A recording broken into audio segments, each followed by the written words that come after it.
எப்படி எந்த அளவுன்னே தெரிலங்க.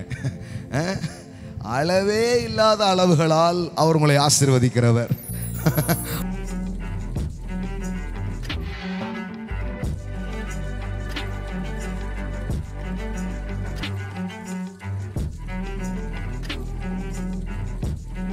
Now to him who is able to carry out his purpose and to super abundantly more than all that we dare to ask or think, infinitely beyond our greatest prayer, hopes or dreams, according to his power that is at work within us.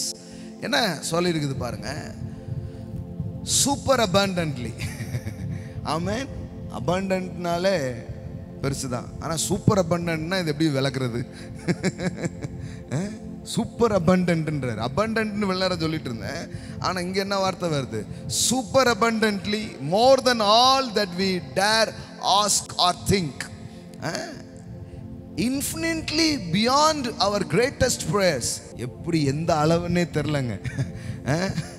அளவே இல்லாத அளவுகளால் அவர் உங்களை ஆசீர்வதிக்கிறவர்.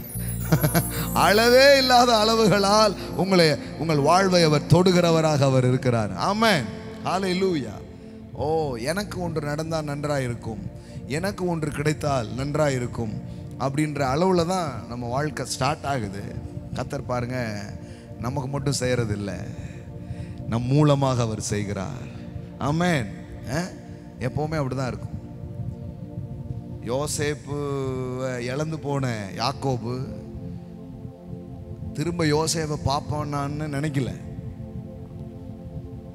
ஆனால் ஒரு நாள் அவன் வாழ்க்கையில் ஒன்று நடக்குது. என்ன நடக்குதுன்னா, அவ்வளோதான் யோசேப்பு முடிஞ்சு போனான்னு நினச்சான் பாருங்க. அந்த யோசேப்பை தேவன் திரும்ப பார்க்க வச்சார். ஆமென். நான் சொல்கிறேன், அவ்வளோதான் முடிஞ்சு போன சில விஷயங்களை, நன்மையான சில விஷயங்களை திரும்ப தேவன் பார்க்க வைக்கிறாரு. திரும்ப பார்க்க வைக்கிறது மட்டும் இல்லை, அவனுக்கு ஒரு பெரிய சர்ப்ரைஸ் காத்திருக்கு. அவன் சொல்கிறான், எப்பா நான் ஒன்றை பார்ப்பேன்னே நினைக்கல, ஆனால் கடவுள் ஒன்னையும் பார்க்க வச்சார், உன் பிள்ளைகளையும் பார்க்க வச்சார். ஒன்னை பார்க்க வச்சது மட்டும் இல்லை, உன் பிள்ளைகளையும் என்னை பார்க்க வச்சாரு. ஆமென். அப்போ இதுதான் பாருங்க, வேண்டிக் கொள்வதற்கும் நினைக்கிறதுக்கும் எக்ஸ்ட்ரா.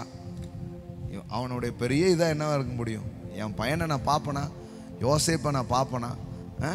சிலர் அப்படி தான் இருக்குது வாழ்க்கையில். இது நடந்தாலே கோடி ஸ்தோத்திரம் அப்படின்ற மாதிரி இருக்கு.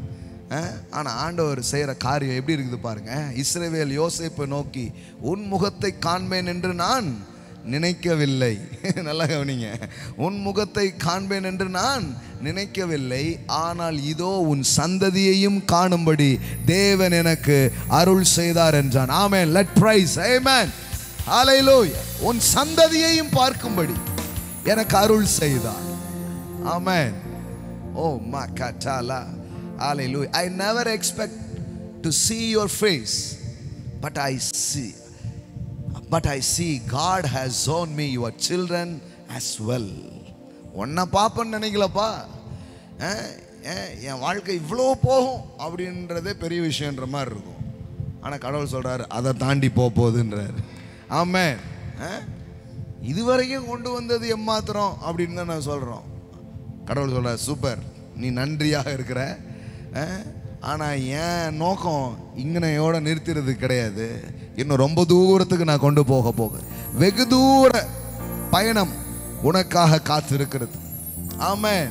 நீ தற்காலிகமாக இப்போதைய சில காரியங்களில் உன் மனது இருக்கலாம், ஆனால் நான் வெகு தூரமாய் உன்னையும் உன் சந்ததிகளையும் நினைவு கூறுகிற ஒரு தேவனாக இருக்கிறேன். வெகு தூரமாய் பார்க்கிற ஒரு தேவனாக அவர் இருக்கிறார் பாருங்க. அப்போ நான் சொல்கிறேன், இந்த மாதங்களில் இப்படிப்பட்ட எண்ணங்களோடு இந்த மாதத்தை நீங்கள் துவங்கும்படி தேவ ஆவியானவர் உங்களுக்கு நினைப்பூட்டுகிறார்.